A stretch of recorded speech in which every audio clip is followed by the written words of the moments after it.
Prohibir que los supermercados destruyan alimentos e instalar almacenes y restaurantes populares son dos de las propuestas planteadas para el Distrito 10.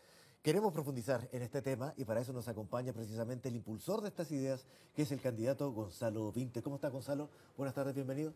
Buenas tardes, Claudio. Muchas gracias por la invitación. Bueno, decíamos que son propuestas para el Distrito 10, pero son propuestas nacionales para el país, obviamente. Vamos a hablar de eso, pero ¿qué te parece si hablamos un poquito de política respecto a cómo va tu candidatura en un distrito que se ha definido como difícil, que reúne a Providencia, a Ñuñoa, Macul, La Granja, San Joaquín, correcto, y Santiago. Comunas muy disputadas y que llaman la atención por la cantidad de candidatos conocidos o nombres conocidos que van. Entre ellos el mismo Mayol y Giorgio Jackson. Pero tú vas en lista con Giorgio Jackson, lo que te mantiene optimista. O sea, a mí me mantiene optimista mis propuestas y el desarrollo de la campaña. Ahora, para ser preciso, yo creo que todos los distritos del país, los candidatos son conocidos en sus respectivos distritos. Quizás este tiene una carga mediática mayor, pero todos los distritos están disputados y finalmente todos los distritos tienen más o menos situaciones similares, no con respecto a la vida en los distritos, pero sí con respecto a que hay gente que está apática de la política, gente que no cree, y también mucha gente que está muy dispuesta a escuchar ideas, que es la forma en que se ha desarrollado mi campaña.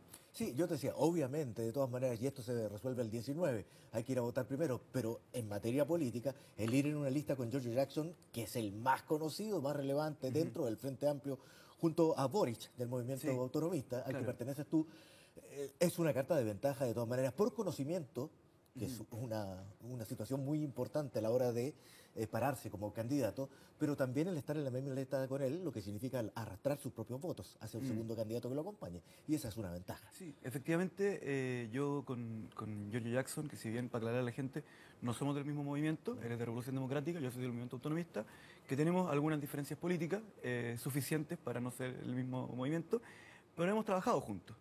Y por eso es que en esta situación estamos armando equipo junto a Natalia Castillo, que también está en ese subpacto, y por eso es que la votación, digamos, se junta, porque vamos en equipo, digamos. O sea, la gente vota por un equipo. Correcto. Y que eso es muy importante porque muchas veces no se entiende que este sistema es por lista. Sí, o sea, votar por un candidato del Frente Amplio es necesariamente votar por el Frente Amplio. Sí, porque, y votar por eso es importante decirle a la gente que está en la casa, cuando conozca un candidato, pregúntele en qué lista está. Porque muchos dicen, no, mire, yo soy independiente, pero está en la lista de la derecha, y finalmente votar por él es votar por la derecha. Pero llevémoslo en términos más simples incluso, para que la gente entienda. Lo que significa respecto a la cantidad de votos que tiene que reunir Mayol, por ejemplo, que va solo. Claro, él tiene una dificultad mayor para ser electo, porque es el único en su lista, digamos. Sin embargo, eso también tiene que ver con que él mismo ha generado, yo creo, un antagonismo completamente legítimo con la figura de Jackson y con lo que él fundó, digamos, este eje de izquierda, la bancada amplia. Él ha sido muy insistente en diferenciarse de los otros. Entonces, por lo tanto, yo creo que es muy legítimo que la gente elija si está por este lado o por el lado de él, por una línea en la distinción que él mismo ha promovido. Perfecto. Hablamos del tema. Antes te voy a preguntar también al final de la entrevista respecto a qué te parece lo que revela la encuesta CEP, que es una de las más reconocidas, obviamente, en cuanto a la baja de Beatriz Sánchez. Es que no la leí. Para la primera vuelta. No, sí la leí. Te voy a dar los números más adelante. Pero hablemos de esto, que es una buena idea, me parece, y no solamente porque existe o que podría existir en Chile, sino también porque se está replicando en varias partes del mundo. Sí, claro. Ciudades principales, en Francia, en Europa en general. Que esto de reciclar los alimentos, que no se pierdan, esas frutas que parecen malas, que los supermercados votan porque no son exhibibles, por decirlo de algún modo, en la góndola, y que significan millones de dólares y que podrían ser el alimento para poblaciones que luchan día a día por conseguirlo. Exactamente. Ahí yo quiero hacer una aclaración primera con respecto a que no soy el principal impulsor de esta propuesta. Forma parte de mi programa, pero como casi todo lo que forma parte de mi programa son propuestas que han salido de la ciudadanía. En Chile hay muchas ONG hoy en día que trabajan en este tema con mucha anterioridad de que exista mi candidatura, y lo que nosotros hacemos finalmente es recoger sentires ciudadanos y ponerlos sobre la palestra política. Cuando nosotros decimos no más FP, por ejemplo, no se me ocurrió a mí, me iba caminando un día por la calle y dije, pucha que son malas las FP. No, hay un malestar ciudadano, hay unas propuestas, etcétera, y nosotros llevamos eso al plano político. Ahora, siendo más claro, este tema quiero hablar del problema que origina esta propuesta. En el mundo, según las Naciones Unidas, la FAO, que es el organismo de las Naciones Unidas que ve el tema de la alimentación y la agricultura, tiene muchas cifras, pero voy a dar la más importante. 1/3 de los alimentos producidos en el mundo se convierten en basura, ¿ya? Eso genera un montón de problemas, pero yo los voy a separar en dos partes, digamos. Uno, que es el problema medioambiental. Eso significa que estamos desperdiciando una cantidad de agua que bordea el 30% de todo el agua que se utiliza para el cultivo, se utiliza para alimentos que se convierten en basura. Tenemos un exceso de emisión de CO2, tenemos el 32, creo, por ciento de las tierras utilizables para producción agrícola en el mundo destinadas únicamente a producir basura. Y finalmente también hay un problema medioambiental con respecto a la basura misma, ¿cierto? La contaminación de los suelos, etcétera. Pero también aquí hay un problema profundamente político sobre el cual yo quiero llamar la atención. En el mundo hay cerca de 800 millones de personas que pasan hambre.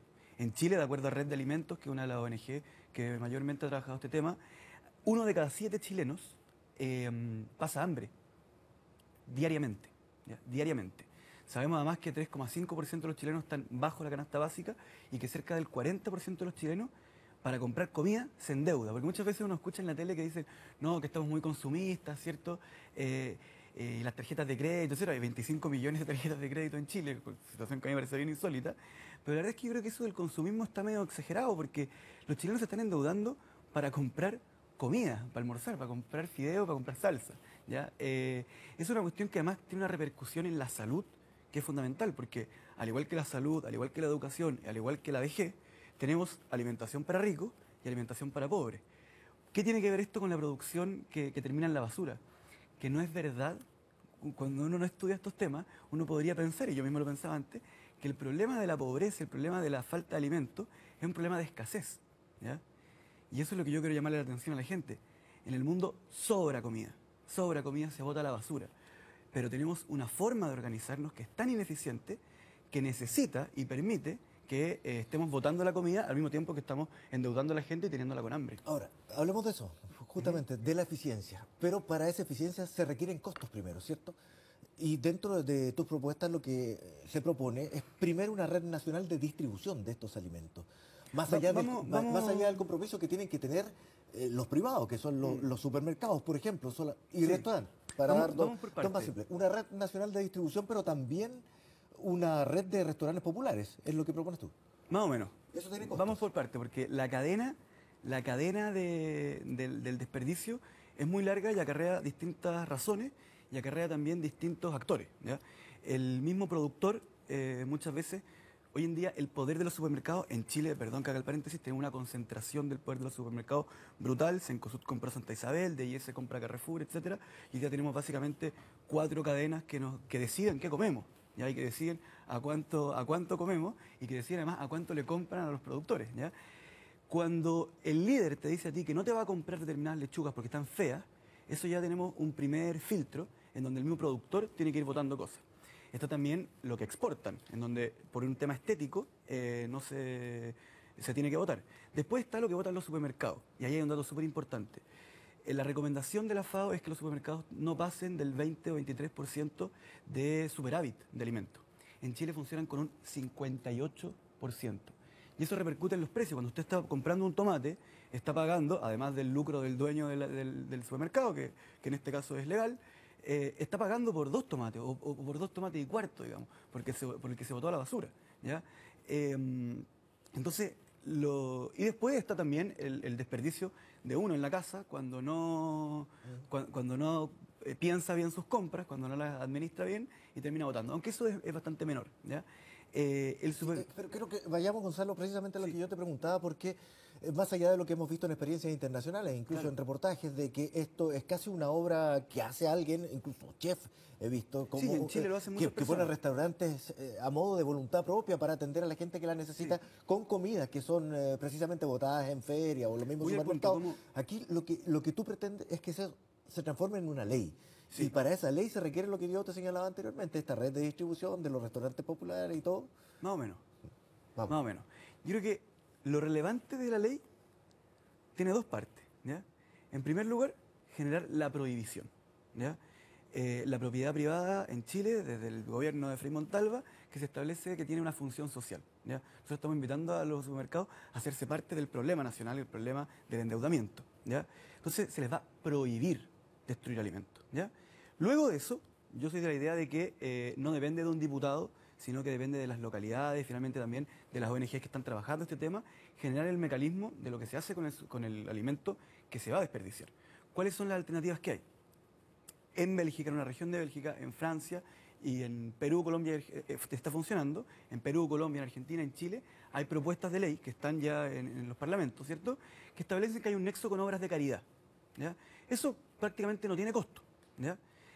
Otra alternativa es generar un comercio alternativo en donde se le entregue, ¿cierto?, como un fortalecimiento de pyme a los almacenes barriales.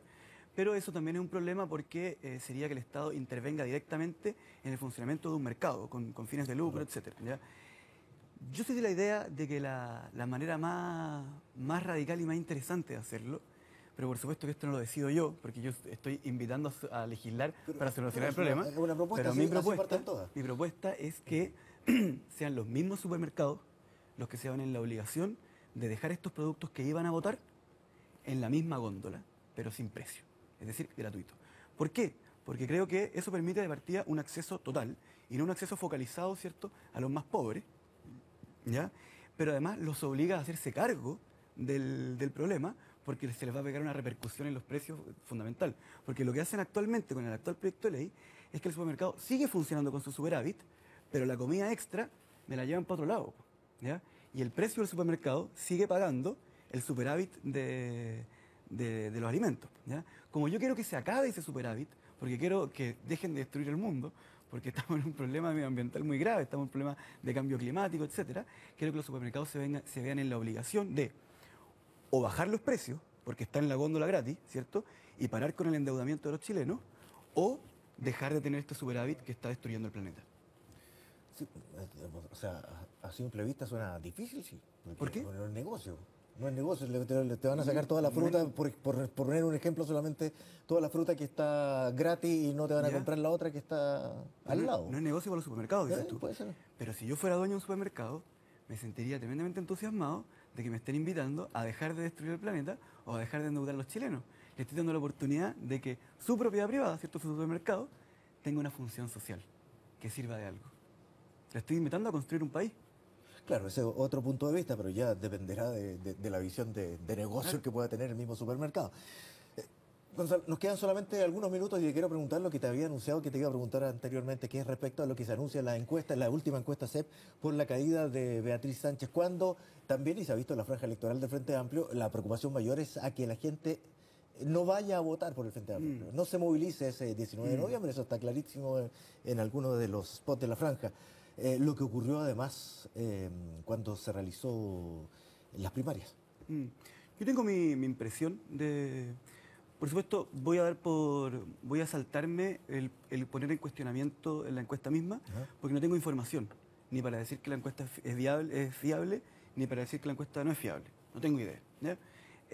Ahora bien, yo creo que tenemos un desafío como Frente Amplio en donde creo que nos hemos excedido un poco en mostrar, se nos puso tanto el mote de que manifestábamos ingobernabilidad, que teníamos propuestas utópicas, irresponsables, etcétera, que sobre reaccionamos a esas acusaciones que finalmente venían de nuestros adversarios y que hoy día el desafío que tenemos es transmitirle a la ciudadanía por qué el programa del Frente Amplio, a mi juicio, y creo que al juicio de cualquiera que lo lea con atención, es radicalmente transformador y es radicalmente distinto al país que se construiría con el programa de Sebastián Piñera o el programa de Alejandro Guillé. Hoy día Alejandro Guillé, a mi juicio, representa muy poco, es como menos de lo mismo, ¿cierto? Es como Michelle Bachelet, pero sin tanta reforma. El programa del Frente Amplio plantea, por ejemplo, muy específicamente... ¿Y esa radicalidad que tú señalas no será precisamente la que está restando apoyo a la candidatura de Beatriz Sánchez? No, yo tengo la impresión contraria. A mí me tocó, por ejemplo, ser voluntario en el plebiscito No Más FP, en donde Partido Socialista no llamó a votar, Alejandro Guillé no votó, ni siquiera la presidenta de la CUT, tengo entendido, no estoy seguro, así que lo dejo en duda, participó de este plebiscito, me tocó ser voluntario y vi una cosa muy extraordinaria, Claudio. Filas, un sábado que había lluvia, me tocó gente en fila, quejándose de que había mucha gente en la cola. Votó 1 millón de personas y me consta porque estuve en distintos puntos y vi las filas de gente para votar. El único programa de gobierno que dice claramente que adhiere a las propuestas de la coordinadora No Más AFP es el programa de Beatriz Sánchez. Un país con AFP a un país sin AFP son dos países muy distintos. Y yo creo que nosotros eso es lo que tenemos que transmitir. Gonzalo, precisamente respecto a eso, tú estabas marcando la diferencia con Alejandro Guillén, día en donde estamos viendo declaraciones de uno u otro lado en todas las candidaturas que representan desde el centro hasta la izquierda, como para actuar unidos en un eventual balotaje, detrás del candidato que pase a ese balotaje.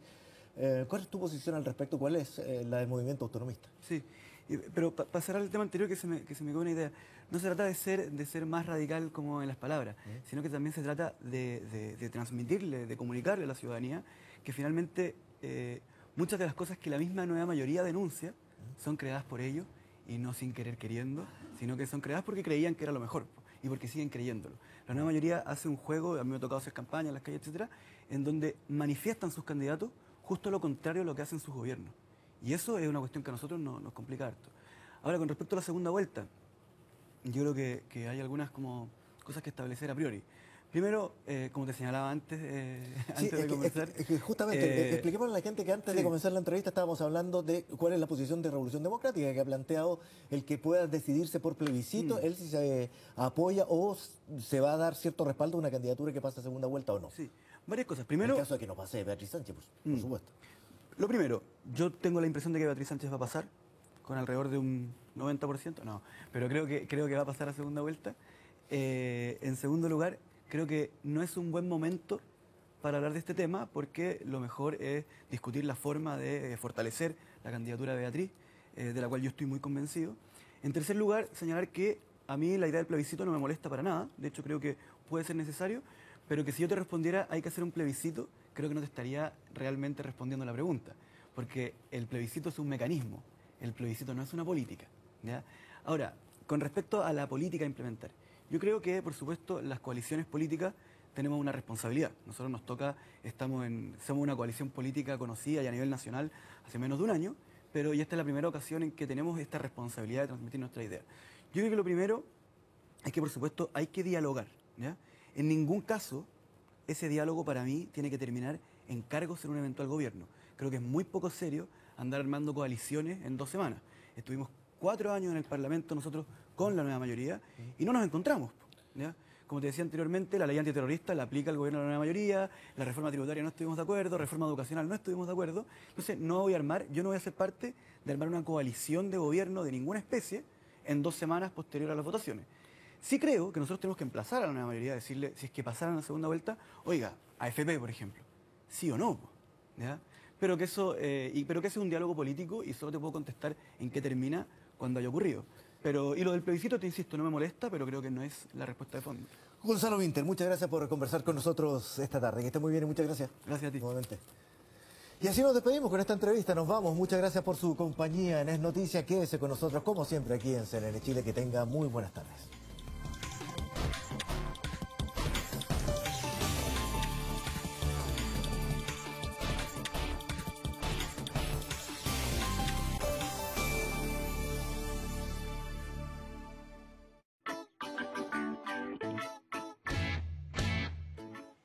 Hola, soy Darío Córdoba, editor de 800.cl.